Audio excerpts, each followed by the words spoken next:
വചനത്തിൽ പറയുന്ന ആദ്യത്തെ പാവം ഏതാണെന്ന് നിങ്ങൾക്കറിയാമോ? അത് ദൈവം അരുതെന്ന് പറഞ്ഞ ആ വൃക്ഷത്തിൽ നിന്ന് കഴിച്ചതല്ല. അല്ല, അത് രണ്ടാമത്തേതാണ്. ദൈവവചനത്തിൽ പറയുന്ന ആദ്യത്തെ പാവം ഏതാണ്?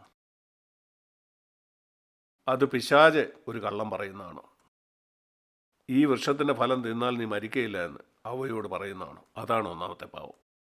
അതിനുശേഷം ഹവ്വ രണ്ടാമത്തെ പാപം ചെയ്തു, ആ ഫലം കഴിക്കുന്നത്.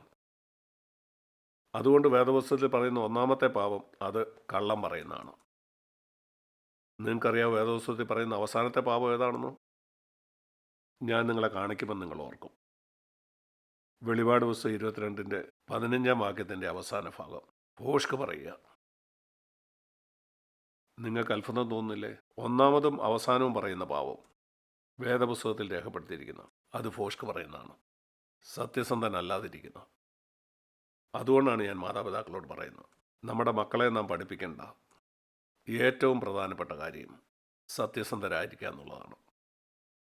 അവരെന്തെങ്കിലും തെറ്റ് ചെയ്തു, സാരമില്ല, സത്യസന്ധരായിരിക്കുക. അവർക്ക് കണക്കും ഫിസിക്സും കെമിസ്ട്രിയും ഒക്കെ പിന്നീട് പഠിക്കാം. എന്നാൽ ഒന്നാമത് സത്യസന്ധതയാണ്. നിങ്ങളുടെ ഒന്നാമത്തെ താല്പര്യം നിങ്ങളുടെ കുഞ്ഞുങ്ങൾ കെമിസ്ട്രിക്കും ബയോളജിക്കും കണക്കിനും ഒക്കെ നല്ല മാർക്ക് മേടിക്കുന്നതാണെങ്കിൽ അവർക്ക് സത്യസന്ധതയ്ക്ക് 100% മാർക്ക് കിട്ടുന്നതല്ല എങ്കിൽ ഞാനിപ്പോൾ തന്നെ പറയാം, നിങ്ങൾക്ക് നല്ല മക്കളെ വളർത്തിക്കൊണ്ടുവരാൻ കഴിയില്ല.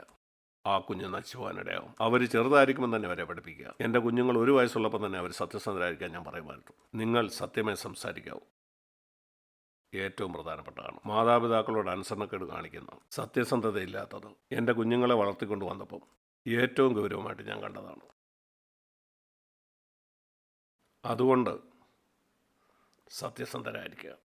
ദൈവവചനത്തിൽ ഞാൻ കാണുന്നത് യേശു സത്യസന്ധരെ വളരെയധികം മാനിക്കുന്നത് ഞാൻ കാണുന്നു. എല്ലാം ഞാൻ എടുത്തു കാണിക്കുന്നില്ല. യോഹന്നാൻ 4-ൽ ശമരിയക്കാരി സ്ത്രീയെക്കുറിച്ച് യേശു പറയുന്നു. യേശു പരിശുദ്ധാത്മാവിലാണ് അവിടേക്ക് പോകുന്നത്. നീ ശമരിയിൽ ചെന്ന് ആ കിണറിൻ്റെ കരയിലിരിക്കുക. പരിശുദ്ധാത്മാവ് നിയന്ത്രിച്ച് നിങ്ങളൊരു സ്ഥലത്തേക്ക് പോകുന്ന അത്ര അത്ഭുതകരമാണ്. എന്തിനാണെന്ന് നിങ്ങൾക്കറിയില്ല. അപ്പോൾ ആ സ്ത്രീ അവിടെ വരുന്നു.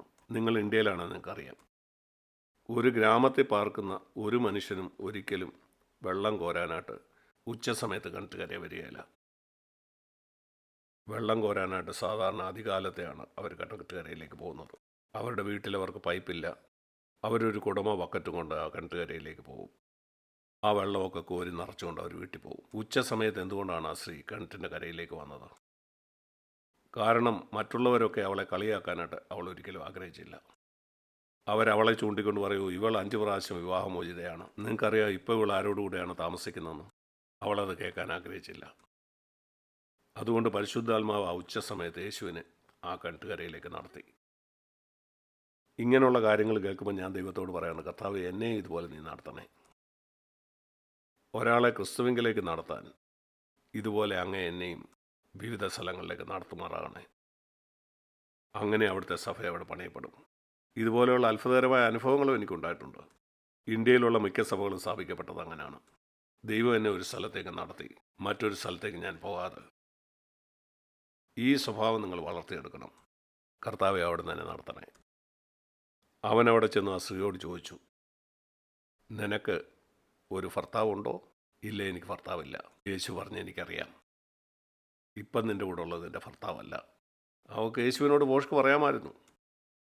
അവൾക്ക് പറയാമായിരുന്നു, ഞാൻ 5 പ്രാവശ്യം വിവാഹമോചനം ചെയ്തു, 6ാമത് ഒരാളെ വിവാഹം കഴിച്ചു.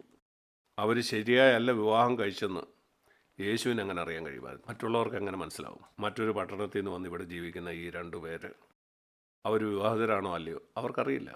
എന്നാൽ അവൾ സത്യസന്ധയായിരുന്നു. യേശു അവളോട് പറഞ്ഞു, ഇപ്പം നീ ആരുടെ കൂടെ താമസിക്കുന്നോ അവൻ നിൻ്റെ യഥാർത്ഥ ഭർത്താവല്ല. അവിടെ ആ സത്യസന്ധത കാരണം.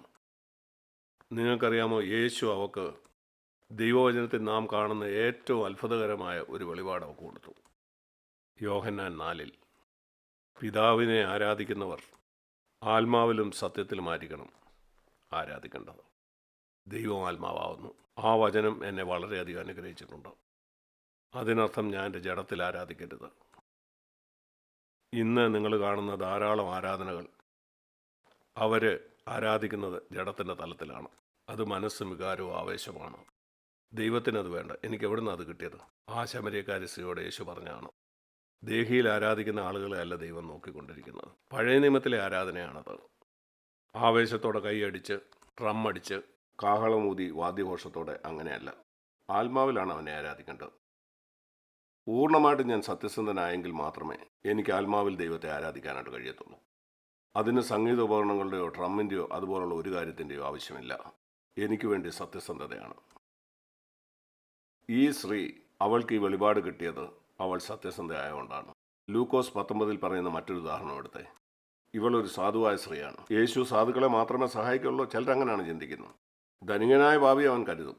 എരിഹോവിലുള്ള സക്കായി എന്ന് പേരുള്ള മനുഷ്യൻ വളരെ ധനികനായിരുന്നു. അവനെയും ദൈവം കരുതി. സാധുക്കളെ മാത്രമേ ദൈവം കരുതൂ എന്ന് ചിന്തിക്കരുത്. ചിലർ പറയും ദരിദ്രനെ ദൈവം സഹായിക്കും. ശരിയാണ്, എന്നാൽ അവൻ സമ്പന്നരെയും കരുതും. അവൻ വന്ന ദരിദ്രർക്ക് വേണ്ടിയോ ധനവാന്മാർക്ക് വേണ്ടിയോ അല്ല, പാപികൾക്ക് വേണ്ടിയാണ്. ധനവാന്മാർക്കിടയിലും പാപികളായിട്ടുള്ള ആളുകളുണ്ട്. അവരെയും രക്ഷിക്കാനാണ് അവൻ വന്നത്. സാധുവായ ശമരിയാക്കാരി സ്ത്രീയോ അല്ലെങ്കിൽ ധനികനായ ആ സക്കായിയോ, അവനെയും രക്ഷിക്കാനാണ് യേശു ക്രിസ്തു വന്നത്. ആ സക്കായിലേക്ക് യേശുവിനെ അടുപ്പിച്ച കാര്യം എന്തായിരുന്നു? അവൻ സത്യസന്ധനായിരുന്നു. പിന്നെയും സത്യസന്ധത. കർത്താവെ, ഞാൻ ആളുകളെ വഞ്ചിച്ചു, എനിക്കത് മടക്കി കൊടുക്കണം. ഞാൻ മടക്കി കൊടുക്കാൻ ആഗ്രഹിക്കുന്ന അവരിൽ നിന്ന് വഞ്ചിച്ചെടുത്ത് മാത്രമല്ല, അതിൻ്റെ പലിശയും. ചുങ്കക്കാരനായി അവനറിയാം, നിങ്ങളുടെ പണം നഷ്ടപ്പെടുമ്പോൾ നിങ്ങളുടെ പലിശ കൂടാണ് നഷ്ടപ്പെടുന്നത്. അങ്ങനെ അവൻ അതിൻ്റെ പലിശ കണക്ക് കൂട്ടി അതിൻ്റെ കൂടെ കുറച്ചുകൂടെ പിന്നെയും കൂട്ടി അത് കൊടുത്തു. ഞാൻ വഞ്ചിച്ചെടുത്ത ചില ആളുകൾ, അവരിപ്പോൾ എവിടെയാണെന്ന് എനിക്കറിയില്ല, അവരുടെ അഡ്രസ്സ് എനിക്കറിയില്ല, എന്നാൽ അത് വെക്കാൻ എനിക്ക് കഴിയില്ല, ഞാനത് സാധുക്കൾക്ക് കൊടുക്കും. അവൻ്റെ ആ ആഴമായ സത്യസന്ധത. അവന് വേണേ പറയാമായിരുന്നു, അവരെവിടാന്നറിയില്ല, പിന്നെ അങ്ങനെ കൊടുക്കും, ഞാനത് സൂക്ഷിക്കും. അവരെവിടാന്നറിയില്ലല്ലോ, ഇല്ല, എനിക്കത് വേണ്ട. അതാണ് സത്യസന്ധത. അതെനിക്ക് കൊടുത്തേ പറ്റൂ. അതെൻ്റെ അക്കൗണ്ടിലിരിക്കാൻ പാടില്ല. അത് നീതിയോടെ സമ്പാദിച്ച പണമല്ല. സക്കായിയോട് പറഞ്ഞ ഈ അത്ഭുതകരമായ കാര്യം യേശു തൻ്റെ ജീവിതത്തിൽ ഒരിക്കലേ പറഞ്ഞിട്ടുള്ളൂ. ഇവനും അബ്രഹാമിൻ്റെ സന്തതിയാൽ ഈ കുടുംബത്തിന് രക്ഷ വന്നിരിക്കുന്നു. മറ്റാരെക്കുറിച്ച് ഒരിക്കലും അവന് പ്രകാരം പറഞ്ഞിട്ടില്ല. അവനിത് പറഞ്ഞത് സക്കായി ആ പണം തിരിച്ചു കൊടുക്കുന്നതിന് മുമ്പാണ്. ഒരുപക്ഷെ പല വർഷങ്ങളോ മാസങ്ങളോ അവനെടുത്ത് കാണും അത് മടക്കി കൊടുക്കാൻ. എന്നാൽ അവൻ രക്ഷ കിട്ടിയെന്ന് യേശു പറഞ്ഞു. ഇതിന് ഞാൻ പഠിച്ചത് ഈ രണ്ട് ഉദാഹരണങ്ങളിൽ നിന്ന്. നിങ്ങൾ ദൈവത്തിൻ്റെ വചനം വായിച്ചാൽ ദൈവവചനത്തിൻ്റെ പല ഭാഗത്തും യേശു ക്രിസ്തു സത്യസന്ധതയെ അഭിനന്ദിക്കുന്നത് കാണാം. കാരണം ഫോഷ്കാണ് അതിനെതിരായിട്ടുള്ള കാര്യം. ഇത് നമുക്ക് ഒത്തിരി ആശ്വാസം തരുന്നതല്ലേ? ദൈവം നിങ്ങളിൽ നിന്ന് പ്രതീക്ഷിക്കുന്ന എന്തോ? വെളിച്ചത്തിൽ നടക്കുക. പ്രിയ സഹോദര സഹോദരി, ഇന്നു മുതൽ ഈ വർഷം മുഴുവനും ഇപ്രകാരം തീരുമാനിക്കുക: നിഷ്കരണം, ഞാൻ സത്യസന്ധനായിരിക്കും. ചിലപ്പോൾ നിങ്ങളുടെ സത്യസന്ധത നിങ്ങൾക്ക് നാണക്കേട് ഉണ്ടാക്കുന്ന വരും. സത്യസന്ധരായിരിക്കുക. ഭാര്യ ഭർത്താക്കന്മാരെ തമ്മിൽ സത്യസന്ധരായിരിക്കുക. സത്യം സംസാരിക്കുക. നിങ്ങൾ തെറ്റായ ഒരു കാര്യം ചെയ്തെങ്കിൽ എന്നോട് ക്ഷമിക്കണം, ഞാൻ അങ്ങനെ ചെയ്തു പോയി എന്ന് പറയുക. നിങ്ങളുടെ കഴിഞ്ഞകാല പാപത്തെ ഏറ്റു പറയാനല്ല ഞാൻ പറയുന്നു. യേശുക്രിസ്തുവിൻ്റെ രക്തത്താൽ കഴുകപ്പെട്ട പാപങ്ങൾ നിങ്ങൾ ഒരിക്കലും ഈ ഭൂമിയിലുള്ള ഒരു മനുഷ്യന് മുമ്പിലും പറയേണ്ട ആവശ്യമില്ല.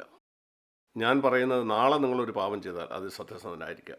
5 കൊല്ലം മുമ്പത്തെ കാര്യമല്ല ഞാൻ പറയുന്നു. ഞാൻ പറയുന്നത് ദിനം പ്രതി സത്യസന്ധരായിരിക്കുക എന്നാണ്. നിങ്ങളുടെ കുഞ്ഞുങ്ങളോട് സത്യസന്ധരായിരിക്കുക. നിങ്ങൾ നിങ്ങളുടെ കുഞ്ഞുങ്ങളോട് തെറ്റായിട്ടൊരു കാര്യം സംസാരിച്ചാൽ പറയുക, ക്ഷമിക്കണം, ഞാൻ അങ്ങനെ സംസാരിച്ചാൽ ശരിയായില്ല. നിങ്ങളുടെ കുഞ്ഞിൻ്റെ ഹൃദയം നിങ്ങളിലേക്ക് ചേർന്ന് വരും. അതുകൊണ്ട് ഇതേപ്പറ്റി സഹോദരന്മാരെ നിങ്ങൾ ചിന്തിക്കുക. നമ്മുടെ കഴിഞ്ഞകാല പാവങ്ങൾ സകലതും മായ്ക്കപ്പെടാനും അവനോടുള്ള കൂട്ടായ്മയിൽ എല്ലാ ദിവസവും നടക്കാനും അവൻ വെച്ചിട്ടുള്ള ഒരേ ഒരു വ്യവസ്ഥ ഇതാണ്: സമ്പൂർണമായി നിങ്ങൾ ദൈവത്തോട് സത്യസന്ധരായിരിക്കുക. ആമേൻ.